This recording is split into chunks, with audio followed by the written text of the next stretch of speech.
I used to meditate on the passion, right? And to try and understand the reality of it.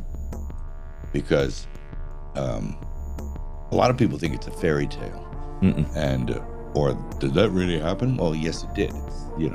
It's backed up by historical veracity, and not just the Gospels, but other accounts from people, there's historically Roman soldiers writing back to Tiberius. This is happening, So it's that kind of stuff. Mel Gibson recently made a startling disclosure about his iconic masterpiece, The Passion of the Christ.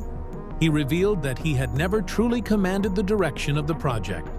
His reasons for this statement have nothing to do with typical production pressures. They arise instead from bizarre incidents that took place during the making of the film. The lead actor was struck by lightning twice in the precise same location.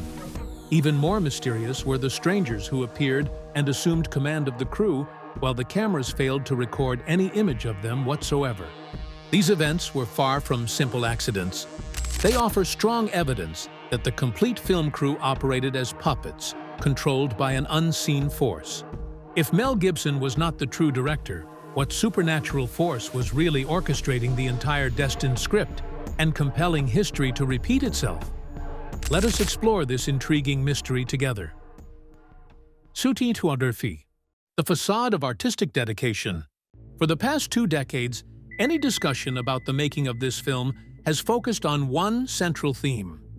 The production process pushed everyone involved far beyond ordinary human endurance. Mel Gibson's direction has been portrayed as absolutely unrelenting. He demanded the highest level of physical authenticity ever attempted on screen.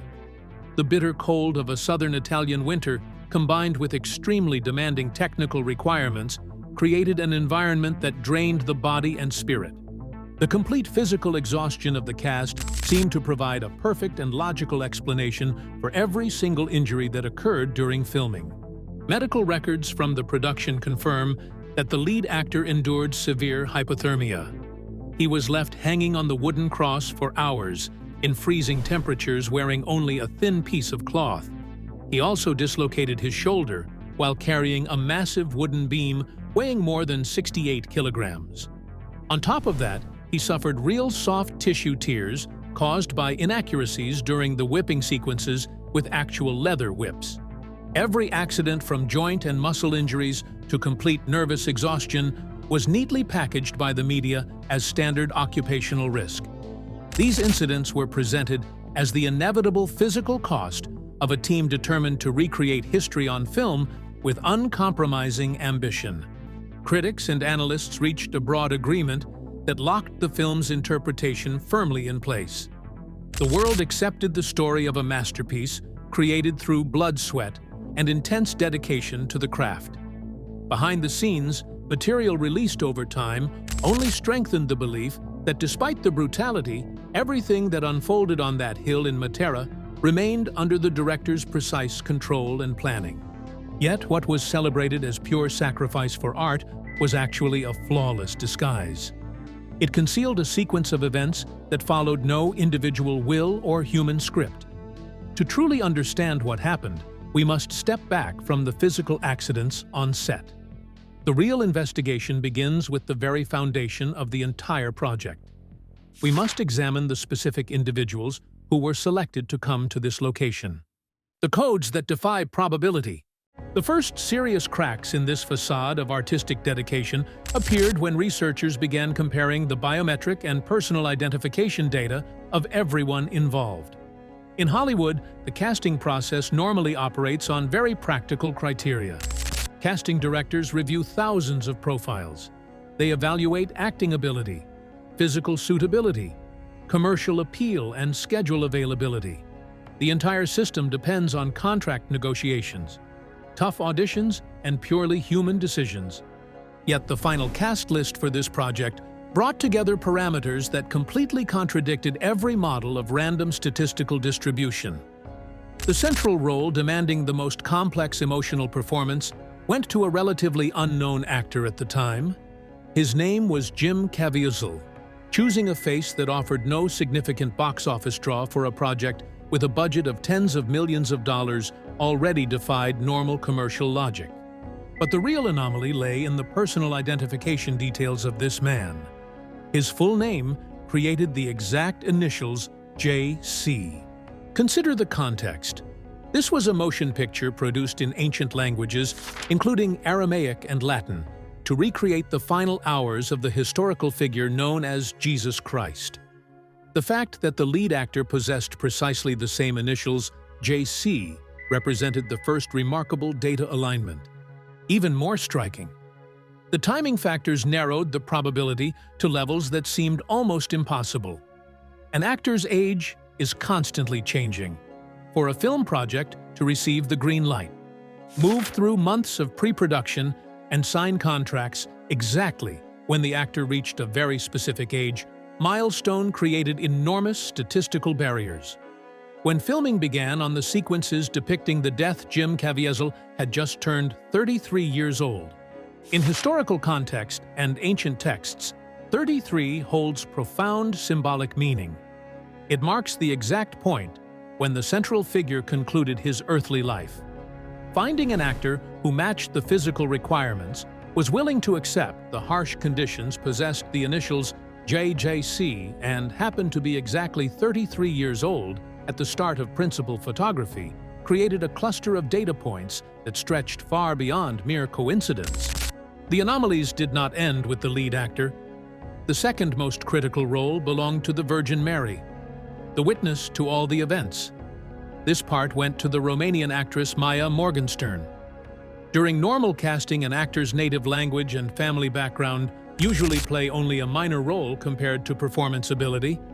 However, in German, the surname Morgenstern translates directly as morning star. Ancient theological texts and medieval prayers, such as the Litany of Loreto, list morning star as one of the oldest and most sacred titles given to the Virgin Mary herself. Human statistical models and probability calculations quickly reach their limits when trying to reconcile these variables.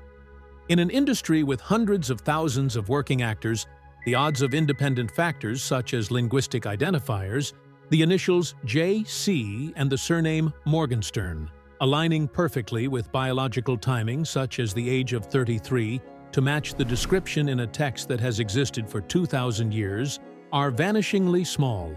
No casting director could possibly design a filtering system that required these non-cinematic elements. The convergence of these particular people did not resemble a normal hiring process. It carried the signature of a pre-existing encoded system in which individuals bearing the precise identifying markers were drawn together to a single gathering point. The presence of these rule-breaking numbers and names shattered the assumption that the entire project stemmed solely from director Mel Gibson's personal vision.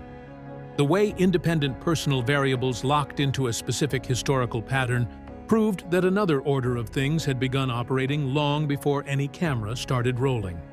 When this group, carrying their destined codes, left the Hollywood offices and stepped onto the physical location in southern Italy, the collapse of probability models on paper gave way to direct fractures in the natural environment itself. The existence of these unusual biometric data points opened a new frontier.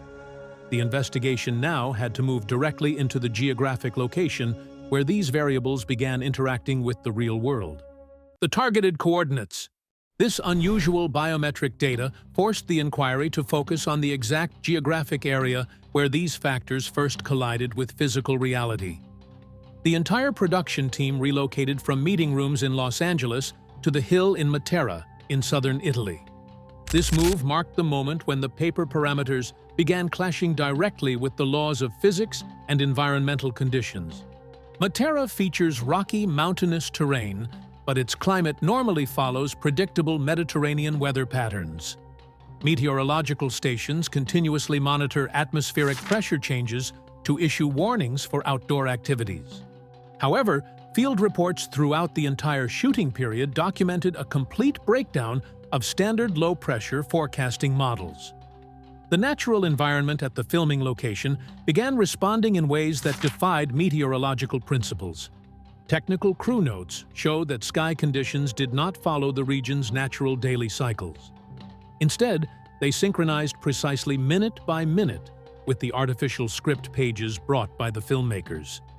The sky would turn completely black.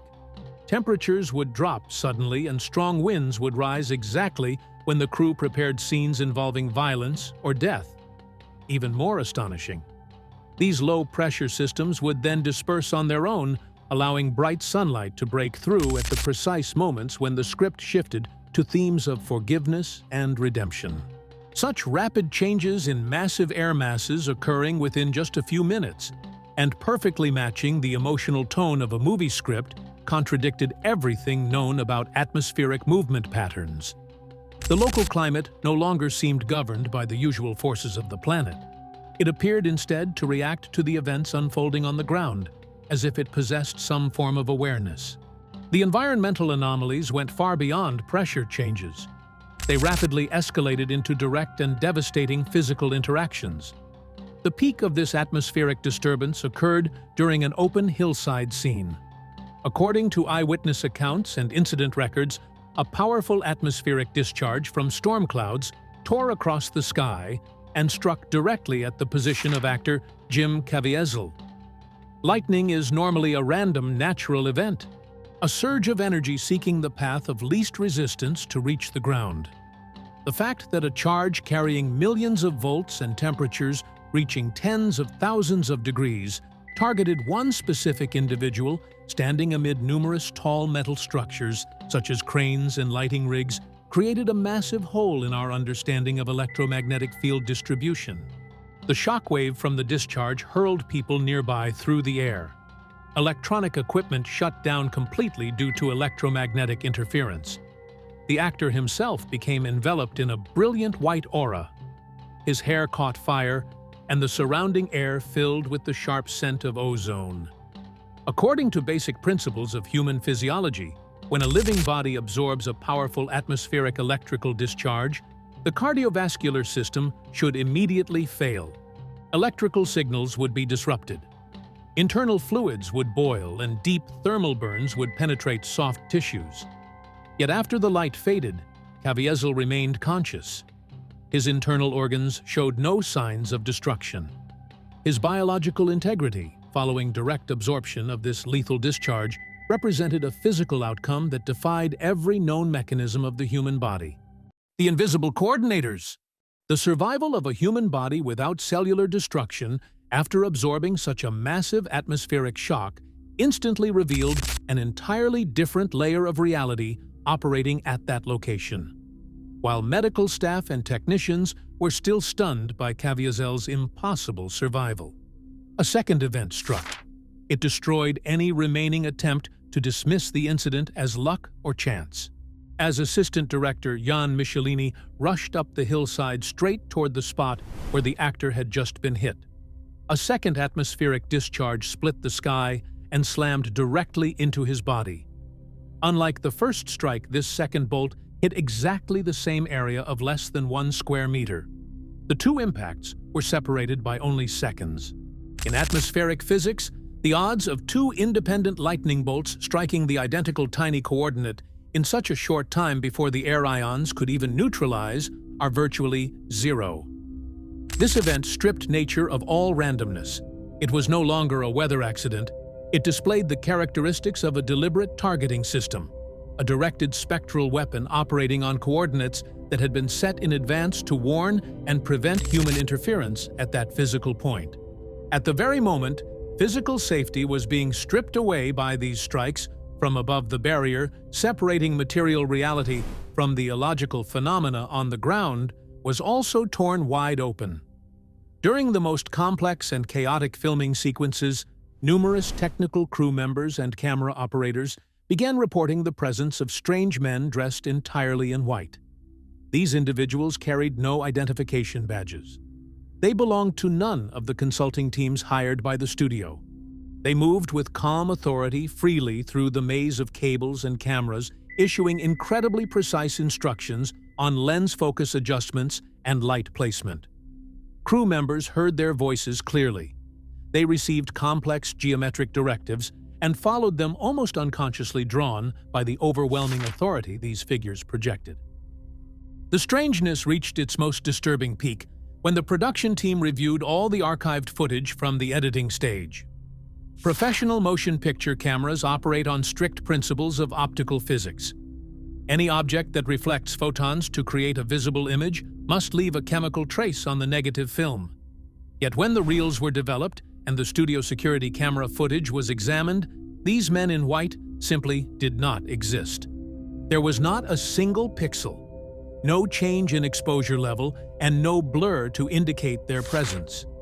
Beings capable of producing sound waves to communicate and reflecting enough light for dozens of witnesses to see them with their own eyes remained completely invisible to every optical recording system. The true nature of those directing technical operations on the Hill in Matera had shattered every definition of material existence. The pre-programmed script. The true nature of these figures shattered every definition of material existence. This forced the analysis to completely abandon the old understanding of power structures on the film set. Throughout the project's development, Mel Gibson had always been positioned as the man holding absolute control. As the one who personally financed tens of millions of dollars as the writer and director, his fierce determination was seen as the sole force driving the production through such brutal conditions. Yet, when all the confirmed strange events were examined together, his role as director instantly became an illusion of control. From the way individuals carrying historical identification codes were passively drawn into the project, to the way atmospheric pressure shifts and warning lightning strikes locked down the location, to the way non-physical entities invisible to optical lenses directly manipulated camera angles, and lighting every piece of evidence converged on one conclusion. No part of this project operated according to human free will. Mel Gibson had never truly been the designer of the work. His entire effort to raise funding, his rage during direction, and his artistic ambition were merely biological impulses used to activate a machine that had already been designed. The people involved in the production were not simply acting or employing method techniques. Under the pressure of a physically and electromagnetically distorted environment, they had their individual wills completely stripped away. The lead actor's body being pushed to organ failure, suffering joint injuries, and being struck by lightning was not an occupational hazard. It was the forced process of turning a biological vessel into the perfect reenactment of a past event with zero margin for error. They had become instruments of flesh and blood, manipulated to lock into a historical template that demanded physical repetition. Acknowledging that hundreds of modern people equipped with advanced technology could have their consciousness and behavior controlled by an invisible destined script presents a direct threat to humanity's fundamental belief in free will. The reaction of the secular system. This threat to human free will quickly met fierce resistance once the project left the isolated grounds of Matera and attempted to enter the real-world system. Any manifestation of the supernatural that endangers the order of cause and effect triggers the defensive mechanisms of modern social institutions. Even during the editing stage after filming, the physical data systems began developing irreparable gaps. The original negative film reels, which reportedly contained unusual light streaks, independent white shadows or electromagnetic disturbances from the lightning strikes, all vanished from secure storage or suffered unexplainable chemical formatting failures that no restoration expert could account for. The raw data was systematically erasing evidence of intervention from another dimension. When the final cuts tried to reach commercial distribution, the Hollywood film industry, as the representative of secular worldly power, activated an unprecedented blockade. Financial organizations, distributors, and critics formed a solid wall of isolation. They refused to participate, refused to promote, and used every available media tool to bury the work. The individuals carrying the destined codes in the project, especially those who had lent their bodies to manifest the ancient text, were immediately punished by the system. Their careers were frozen, their reputations blacklisted, and they were completely cut off from every commercial supply chain in the entertainment industry. This isolation was not merely an economic or artistic reaction. It took the form of a quarantine process designed to prevent those who had been infected from contacting mainstream culture. Yet the secular system's quarantine completely failed when the film broke through distribution barriers and was screened directly through private networks and churches. The moment the ancient language frequencies in Aramaic and Latin combined with the optical data from the film reels were released inside darkened theaters, a global wave of physical reactions erupted. Medical facilities in many separate locations reported serious physiological shocks among viewers. This went far beyond psychological discomfort. Medical records confirmed multiple cases of sudden cardiac arrhythmias, fainting from sympathetic overdrive, and even direct deaths from heart attacks occurring at the exact same scenes in the film. The collapse of normal censorship barriers and the deadly physical reactions in audiences demonstrated that modern social institutions were utterly powerless to contain and isolate a phenomenon with such widespread spiritual contagion. The final framework of perception. The failure of worldly control systems to isolate this phenomenon left behind one irreversible truth about the true nature of the entire project. The physical, biological, and statistical evidence gathered during the making of The Passion of the Christ permanently destroyed the idea that this was simply a human-created product meant to simulate the past. This work was never just a motion picture. It was a convergence point of destiny, a space and time coordinate where forces beyond scientific understanding actively tore through the physical barrier to stage an ancient ritual once again. The lacerations from the whips, the joints wrenched from their sockets, the organ failure caused by hypothermia, and the lethal lightning strikes from the sky were not workplace accidents. They represented the physical friction, the blood and cellular price that had to be paid when human biological bodies were commandeered as vessels to manifest a sacred text that transcends all material limits. The power of every individual, from the director to the crew, was completely stripped away to make room for an invisible operating system. The fact that the camera systems went blind to these non-reflective coordinators proves that human filmmaking technology is merely a crude recording tool used to capture directives from another layer of reality. The central question of who truly directed this project now has its answer in the data. Yet that answer brings no satisfaction and no sense of safety. Production on the hill in Matera ended many years ago. The machinery has long since stopped, and the participants have scattered, carrying their permanent injuries with them. Nevertheless, the fact that an invisible order can penetrate our reality, manipulate statistical probabilities, strip away human will, and force atmospheric physics to obey its commands is a truth that cannot be erased. The destined pattern that controlled the film that year did not vanish when the cameras were turned off. The entity that assumed directorial power over the project remains present. It continues to maintain its structure just beyond human sight, and stands ready to activate the next pieces whenever the cycle repeats. The limits of human perception have been reached, and beyond those limits lies not a mystery waiting to be solved, but an irreversible supernatural order.